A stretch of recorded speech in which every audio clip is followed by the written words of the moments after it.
Écoutez-moi, le monde tel que vous le connaissez touche à sa fin. Il n'y a plus d'espoir. NXO. Demogarchy's not DEAD. Yet. We've infiltrated. They're watching. Demogarchy.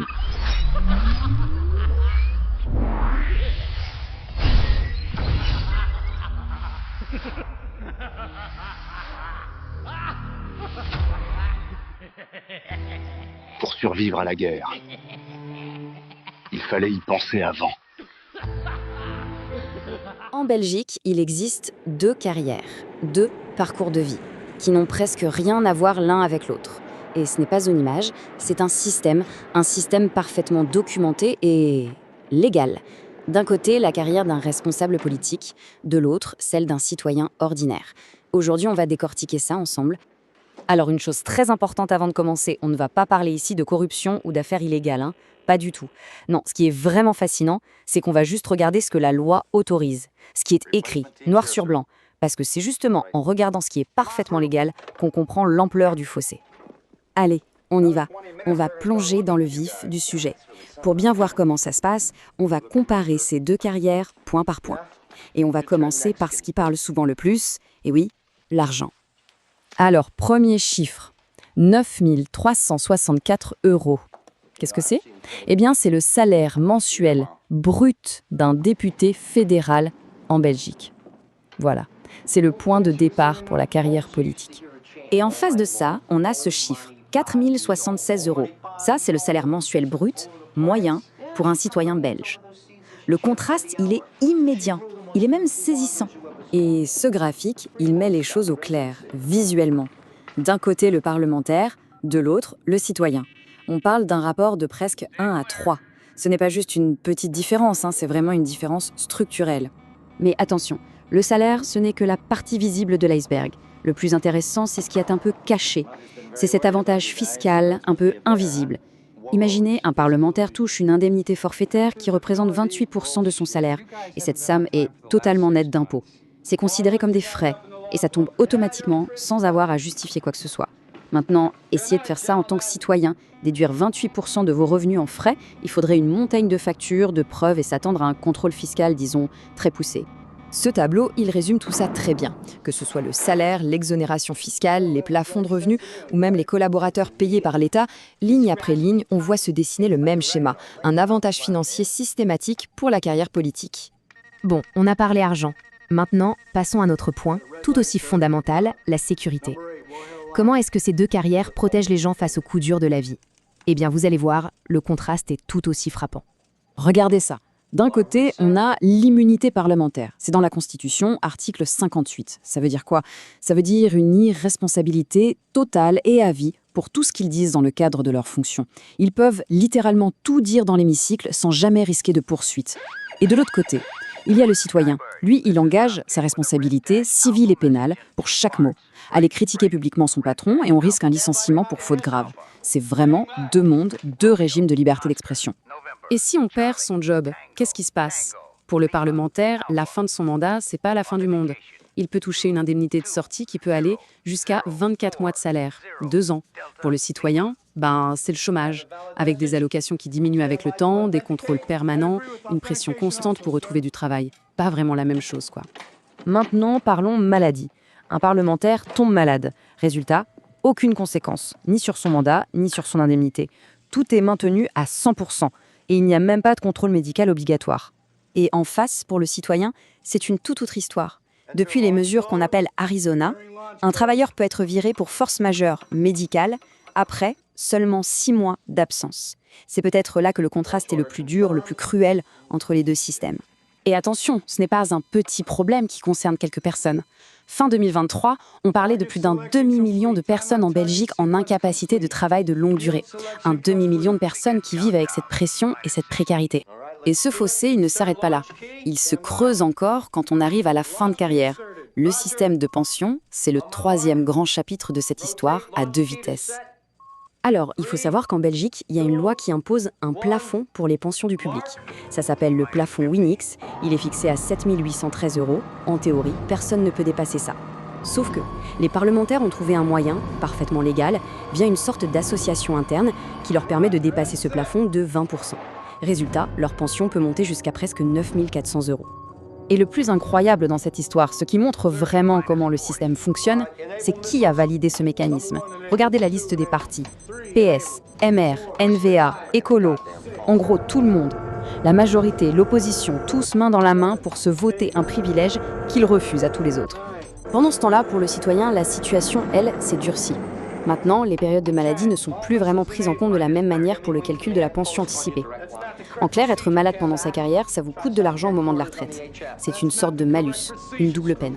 Donc, pour résumer, ce tableau le montre bien, un plafond de pension strict pour le citoyen, mais qu'on peut contourner pour le parlementaire.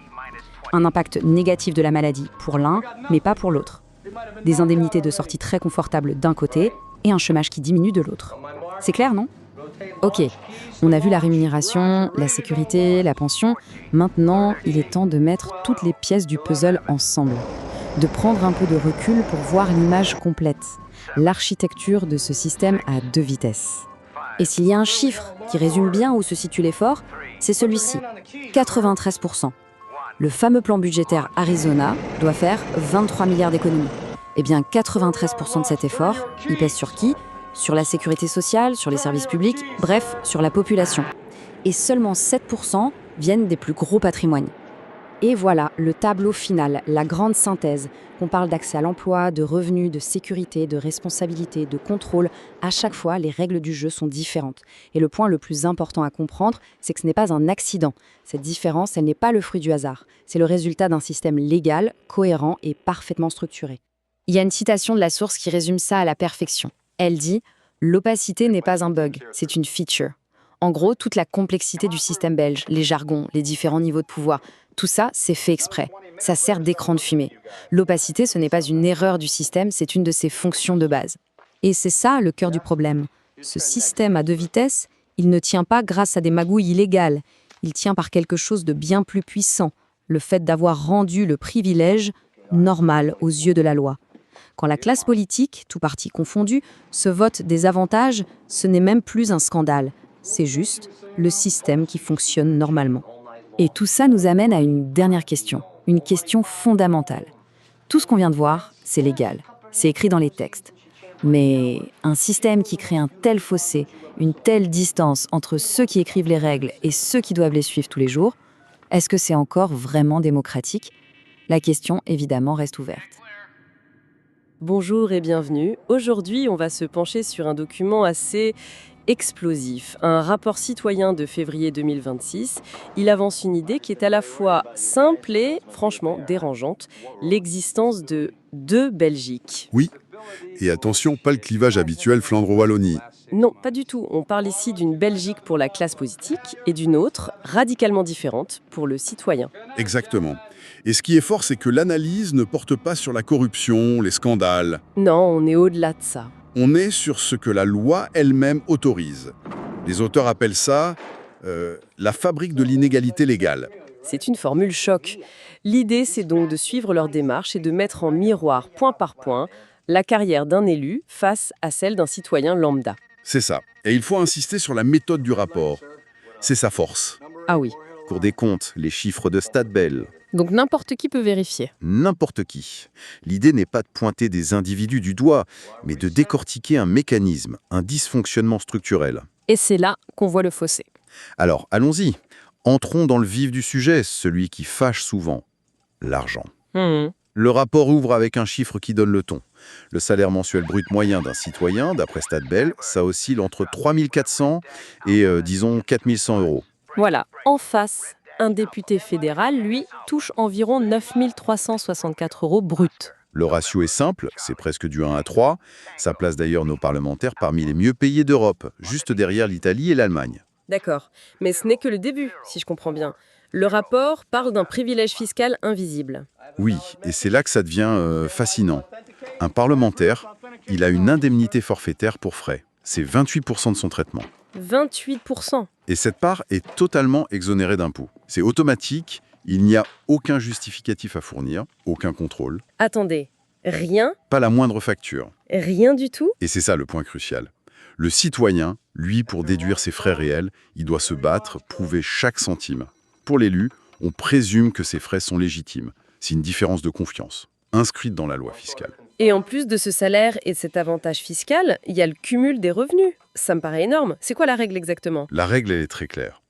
Un parlementaire peut légalement cumuler d'autres revenus jusqu'à un plafond. Un plafond de combien? 150% de son indemnité parlementaire.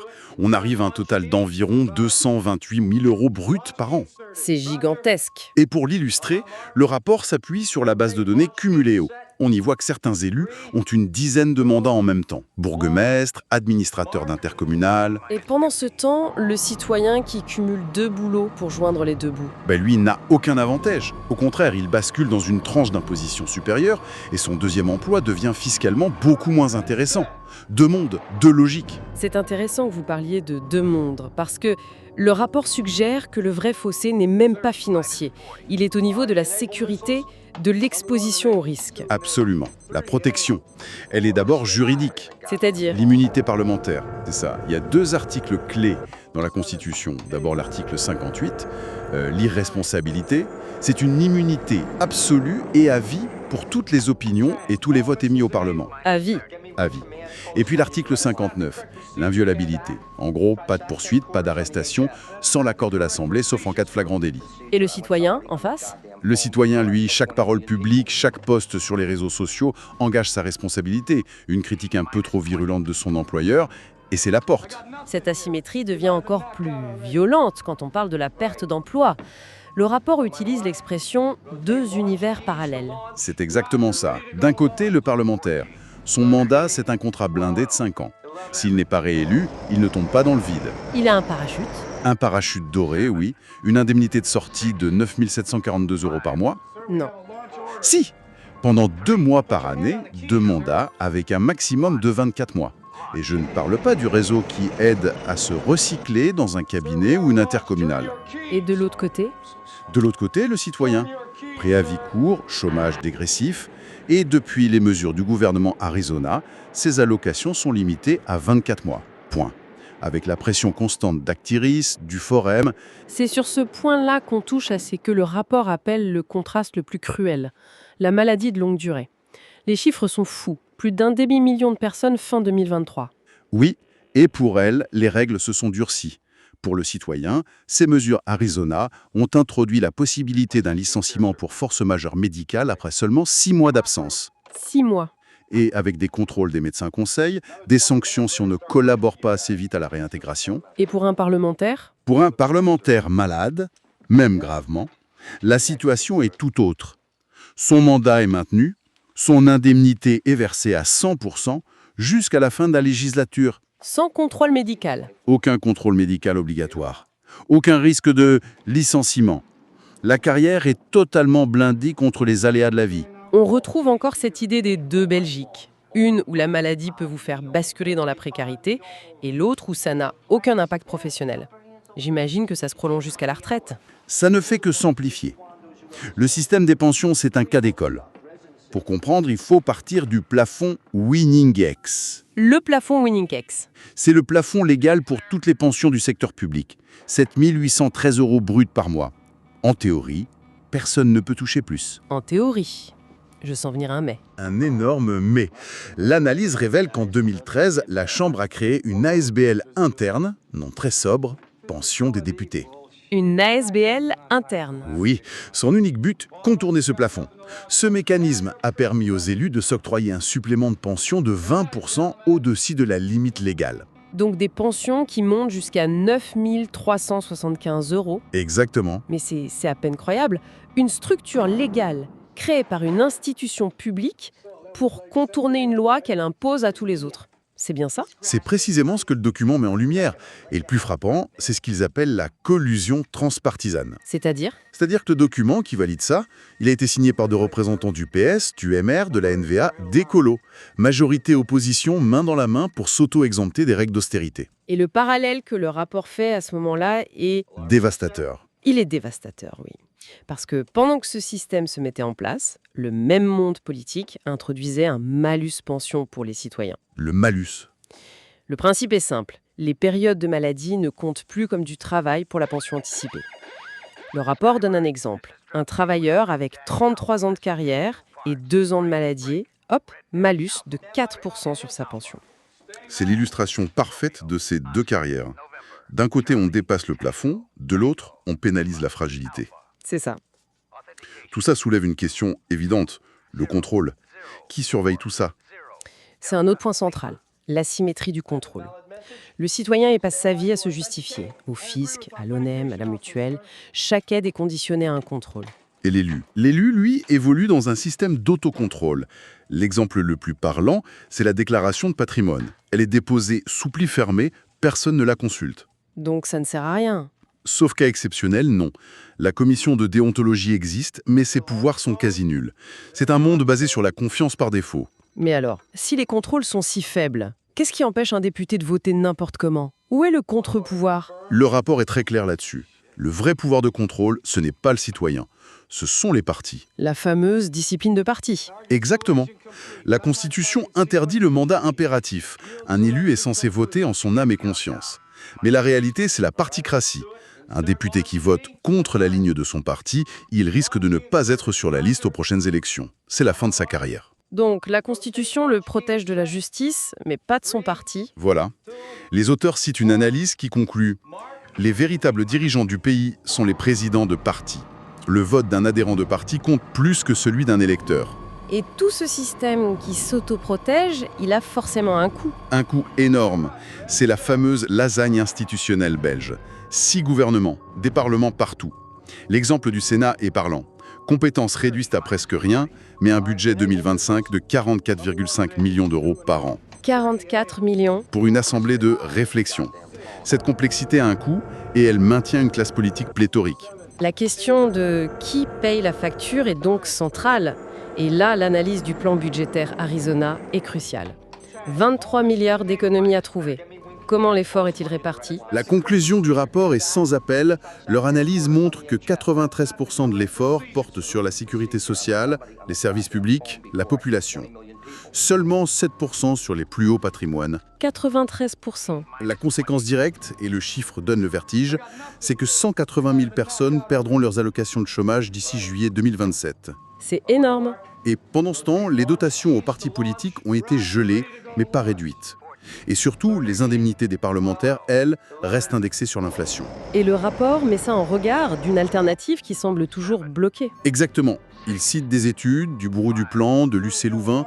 Une taxe sur les grands patrimoines rapporterait entre 4,7 et 10 milliards par an. Le fait que cette option soit toujours écartée est présenté comme un choix politique délibéré. Le choix de faire payer les plus fragiles? C'est la conclusion du rapport, oui. D'accord. Si on rassemble toutes les pièces, le tableau est saisissant. D'un côté, une carrière politique ultra sécurisée, emploi garanti, revenus élevés, niche fiscale, immunité, pension protégée. Et de l'autre, la carrière citoyenne, même en CDI, jalonnée d'incertitudes, la menace du licenciement, un impôt lourd, un filet social de plus en plus restrictif. Et une pension qui peut être réduite au moindre accident de parcours. La conclusion du rapport, c'est que le système ne repose pas sur la corruption, qui est illégale, mais sur la normalisation légale du privilège. La complexité de la Belgique, ce n'est pas un accident, c'est un écran de fumée structurel qui rend tout ça légal et surtout opaque. Le document se termine sur une comparaison qui résume tout. Le même Parlement qui a voté la limitation du chômage à 24 mois pour un citoyen maintient pour ses propres membres une indemnité de sortie qui peut aussi atteindre 24 mois. Sauf que là, c'est une indemnité à 9 742 € par mois. C'est cette juxtaposition qui est au cœur de l'argument. Le rapport ne donne pas de leçon. Il conclut simplement en laissant la question ouverte. Il appartient à chaque lecteur de décider si la démocratie belge mérite mieux que ce système à 2 carrières. Et ça nous amène à une pensée finale pour la réflexion. Le rapport lit très clairement ce système verrouillé à la montée des partis qualifiés d'antisystème. Ce n'est pas vu comme une anomalie, mais comme un symptôme. La question qui reste donc en suspens, c'est si le système refuse de se réformer de l'intérieur, comme cette analyse le suggère, quelles sont les véritables voies de changement qui restent aux citoyens, au-delà du simple bulletin de vote tous les 5 ans?